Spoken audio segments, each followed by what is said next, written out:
नमस्कार दोस्तों, मैं आराध्या शर्मा स्वागत करती हूँ आप सभी का आपके अपने YouTube चैनल पर। तो चलिए भाई शुरू करते हैं आज की क्लास। सबसे पहले तो आप लोगों को एक चीज़ बता देना चाहती हूँ कि सारे बच्चे वीडियो को एंड तक देखिएगा। अगर क्लास पसंद आए तो प्लीज़ क्लास को लाइक कर दीजिएगा, शेयर कर दीजिएगा एंड चैनल को सब्सक्राइब करके बेल आइकन प्रेस जरूर कर दीजिएगा, जिससे कि जितनी भी क्लासेज आगे की मेरी होंगी उनका सबका नोटिफिकेशन आप तक पहुँच सकेगा। ठीक है, तो चलिए भाई शुरू करते हैं आज का टॉपिक। देखिए पिछले टॉपिक में हमने सामवेद को पढ़ा था। किसे पढ़ा था? सामवेद को। हम वेदों को पढ़ रहे थे, जिसमें से हम 3 वेदों को पढ़ चुके हैं, ऋग्वेद, यजुर्वेद और सामवेद को। पिछला टॉपिक सामवेद का था और आज के टॉपिक में हम अथर्ववेद को पढ़ने जा रहे हैं, जो कि हमारा चौथा वेद है।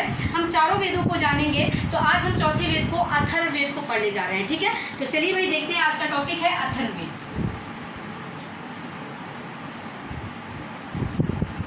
अथर्ववेद, ठीक है। चलिए सबसे पहले तो हम जानेंगे कि अथर्ववेद की रचना किसके द्वारा हुई, अथर्ववेद को किसने लिखा।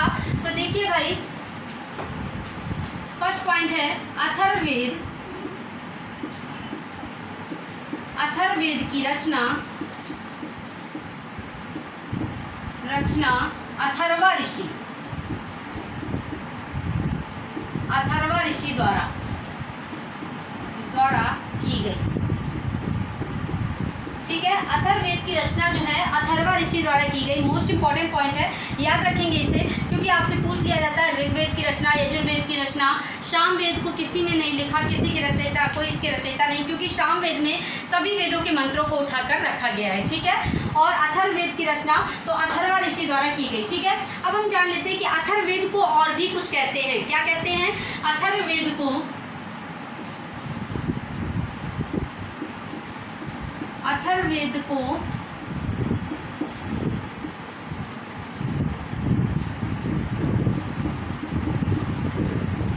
अथर्वांगिरस वेद भी कहते हैं।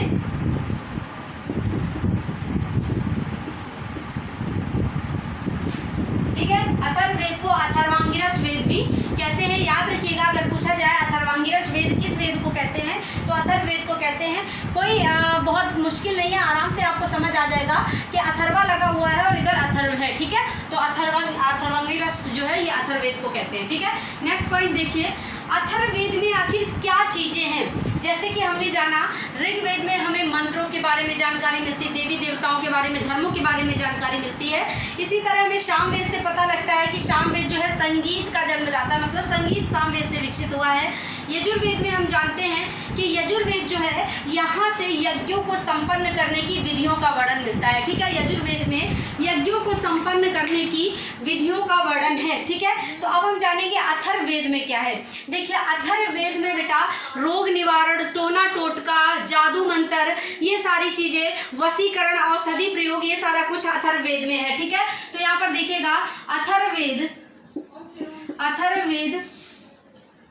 में रोग निवारण, जादू टोना,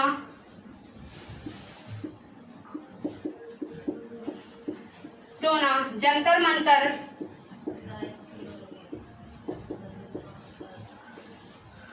वशीकरण, औषधि प्रयोग,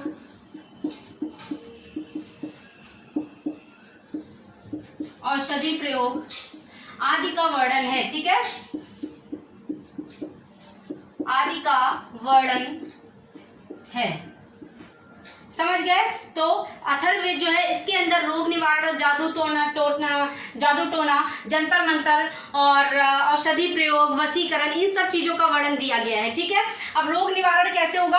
औषधि प्रयोग, यहाँ पर औषधियों की बात की गई ना, और औषधियों से क्या बनता है? मेडिसिन बनती है ना, और मेडिसिन का जब हम प्रयोग करते हैं, यूज़ करते हैं, तो ही हमें रोग से मुक्ति मिलती है। ठीक है, तो रोग निवारण भी यहीं पर हो जाएगा। चलिए इसके बाद देखते हैं कि अथर्ववेद की 2 शाखाएं हैं बेटा, 3 नहीं 2। ठीक है, अथर्ववेद की 2 शाखाएं हैं। कौन कौन सी? अथर्ववेद की 2 शाखाएं कौन कौन सी हैं? नंबर 1 पिप्पलाद और नंबर 2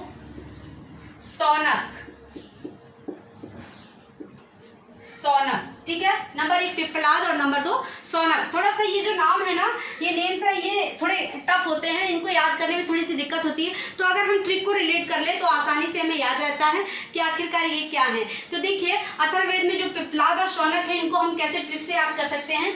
कोई बंदा बहुत बन ठन के चल रहा है तो उससे लोगों ने क्या कहा, भाई पीपालाद, पानी का पीपालाद, ज्यादा रौनक मत दिखा, ठीक है। तो पीपा से पिप्पलाद हो जाएगा और रौनक से सौनक हो जाएगा। बहुत रौनक में चल रहा है ना, तो लोग बोले रौनक मत दिखा, तो रौनक से सौनक हो जाएगा, ठीक है। चलिए नेक्स्ट पॉइंट हम देखते हैं। नेक्स्ट देखिए अथर्ववेद का उपवेद क्या है। अथर्ववेद का मोस्ट इंपॉर्टेंट पॉइंट है, पूछा गया है पेपर में, तो याद रखिएगा अथर्ववेद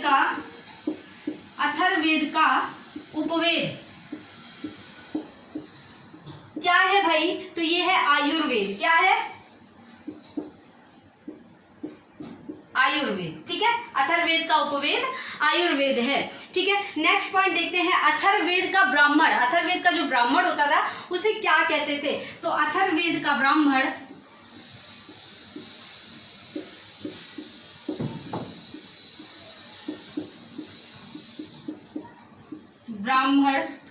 गोपथ ब्राह्मण कहलाता था। क्या? गोपथ।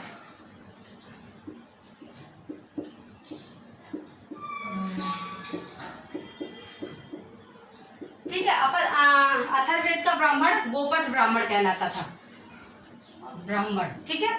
चलिए देखिए गोपथ का मतलब क्या होता है। गोपथ का मतलब होता है इंद्रियां। क्या होता है? इंद्रियां, जो कि 11 होती हैं। गोपथ का मतलब इंद्रियां होता है। और अथर्ववेद का जो ब्राह्मण होता है उसे गोपथ कहते थे। क्या कहते थे? गोपथ ब्राह्मण, ठीक है। चलिए भाई, तो ये आज का हमारा अथर्ववेद का पूरा टॉपिक कंप्लीट होता है। मेरे ख्याल से आप सभी को अच्छे से समझ में आया होगा। और एक क्विक रिवीजन ले लेते हैं छोटा सा, जल्दी से फटाक से देखते हैं। देखिए अथर्ववेद की रचना अथर्व ऋषि द्वारा की गई। अथर्ववेद को अथर्वांगिरस वेद भी कहते हैं। अथर्ववेद के अंदर क्या चीजें हैं? अथर्ववेद के अंदर रोग निवारण, जादू टोना, जंतर मंतर और औषधि प्रयोग, वशीकरण जैसी चीजों का वर्णन किया गया है, ठीक है। अथर्ववेद की 2 शाखाएं हैं, कौन कौन सी? पिप्पलाद तथा शौनक, ठीक है। अथर्ववेद का उपवेद क्या है? आयुर्वेद है। और अथर्ववेद का ब्राह्मण जो है इसे क्या कहते हैं? गोपथ ब्राह्मण कहते हैं। एक पॉइंट और यहाँ पर लिख लीजिएगा, अथर्ववेद में ब्रह्मा की उपासना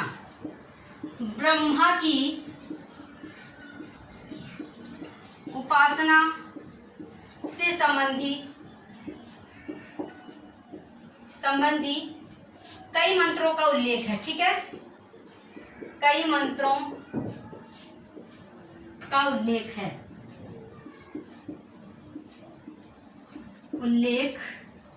है, ठीक है। अथर्ववेद में ब्रह्मा की उपासना संबंधी कई मंत्रों का उल्लेख है, ठीक है। इस बात को याद रखेंगे। चलिए भाई, तो आज का टॉपिक यहीं पर कंप्लीट होता है। उम्मीद करते हैं आप सभी को क्लास पसंद आई होगी। सो गाइज, अगर क्लास पसंद आई है तो प्लीज़ क्लास को लाइक कर दीजिएगा। फिर से एक बार बोल दे रही हूँ। एंड अपने फ्रेंड्स में शेयर कर दीजिएगा। चैनल को सब्सक्राइब करके बेल आइकन प्रेस करना ना भूलें बिल्कुल भी। अगर आप बेल आइकन प्रेस करेंगे तो ही आपको अगली क्लासेस का नोटिफिकेशन पहुंचता रहेगा। और इस चैनल पर हम जीएस की सारी क्लासेस लेंगे, मतलब जीएस को पूरी तरह कंप्लीट करेंगे। यहाँ पर हिस्ट्री, सिविक्स, जियोग्राफी सब कुछ यहाँ पर चलेगा। अभी फिलहाल हिस्ट्री और सिविक्स चल रहा है, ठीक है। चलते हैं, कल मिलेंगे अगली क्लास में। तब तक के लिए सभी को धन्यवाद and tata and bye bye.